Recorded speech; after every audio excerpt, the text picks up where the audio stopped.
Netflix TV நேயர்களுக்கு வணக்கம். பெருத்துவசி பண்ணி பேசுகிறேன். இந்த வாரம் நம்ம சேனல் ஒளிபரப்பாகும் நிகழ்ச்சி திரௌபதி திரைப்படத்தை பற்றிய விமர்சனம். எப்போதும் வரலாற்றில் நடந்து முடிந்த ஒரு சம்பவத்தை எடுத்து படமாக்கி இருக்கிறார் இயக்குனர். இதில் யாருக்கு என்ன தேவை இருக்கிறது என்பது புரியவில்லை.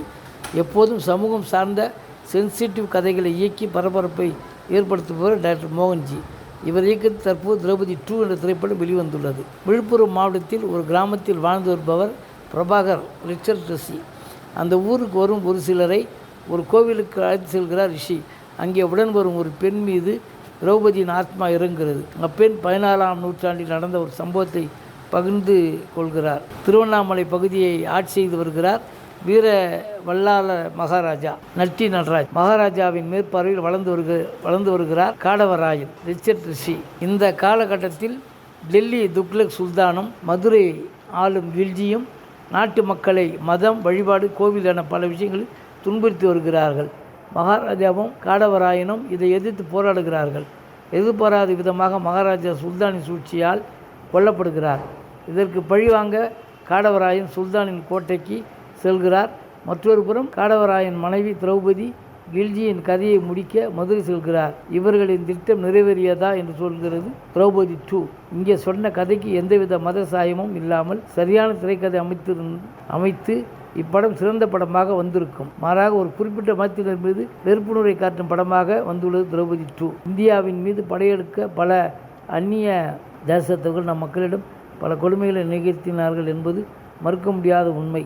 இதை உள்ளபடி காட்டாமல் மத சாயம் பூசி உள்ளார் மோகன் ஜி என்று பலரின் கருத்தாக பேசப்பட்டது. ஆனால் எழுதப்பட்ட ஒரு புத்தகத்தில் தான் அந்த செய்தி எடுக்கப்பட்டிருக்கிறது. நடந்த வரலாறு தான் அவர் படமாக்கியிருக்கார்.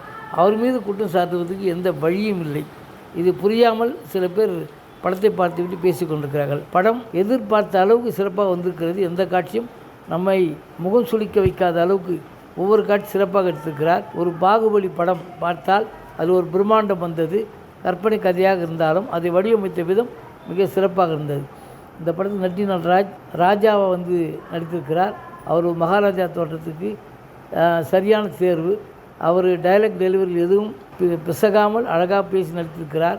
வேளாமூர்த்தி மகாராஜாவாக போட்டு இன்னும் இருந்திருந்தால் இன்னும் கம்பீரமாக இருந்திருக்கும். ஒரே ஆறுதல், நாயகி அழகான முகம், கலையான சிரிப்பு, வீரமான தோற்றம்.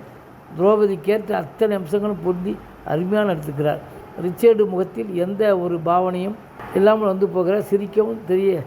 சிரிக்கவும் அளவோடு சிரிக்கிறார். ஏதோ வருகிறா போகிறார் என்று இல்லாமல் தன்னுடைய பங்கில் மிக சிறப்பாகவும் நடித்திருக்கிறார்.